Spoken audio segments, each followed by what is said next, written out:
It was one of the most haunting missing child cases in New York City history. In 1979, 6-year-old Etan Patz vanished on his way to the school bus, the first time he was ever allowed to walk there alone. Decades later, police arrested Pedro Hernandez, a former bodega worker who confessed to killing the child. In 2017, after a mistrial, Hernandez was convicted of murder, but today that conviction was overturned. Brennan is here now to break down what that ruling means and also what many of us are asking today, what could happen next, Dick. Well, Jessica and Christine, the federal appeals court ruled the convicted killer Pedro Hernandez must be given a new trial or be released. It said a judge in the original trial gave improper instructions to the jury. This was a case of a little boy who never came home, and that affected just about any parent who followed it. It was a case that captivated the nation and terrified parents everywhere. In 1979, 6-year-old Etan Patz disappeared on the first day he was allowed to walk alone to his school bus stop in Soho.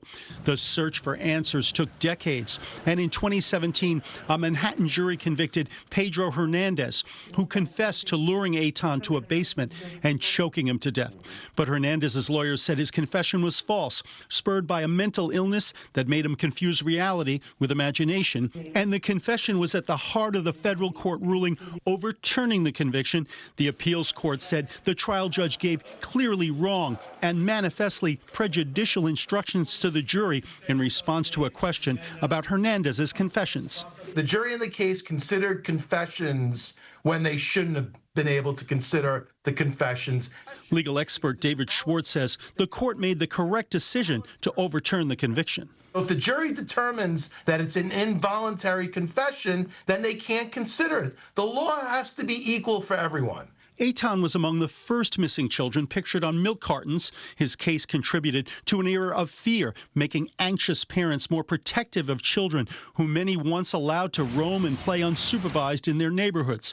Now the case takes another legal turn, something Pedro Hernandez's attorney predicted on the day his client was convicted. I hate to say it, but we're confident we'll be back here someday. Back here in court, legal experts say it might be tough to retry the case without the confession because there was no physical evidence and Etan's body was never found. Hernandez's attorney said the charges against him should be dropped. In a statement, the Manhattan DA says it's reviewing the decision and will have, Christine and Jessica, what they call a reasonable time to determine whether to bring charges again. Wow. All right, Dick, thank you. And do stay with us for continuing coverage on the latest on the case of Etan Patz. You can look back at our past reporting on the case on our website, cbsnewyork.com.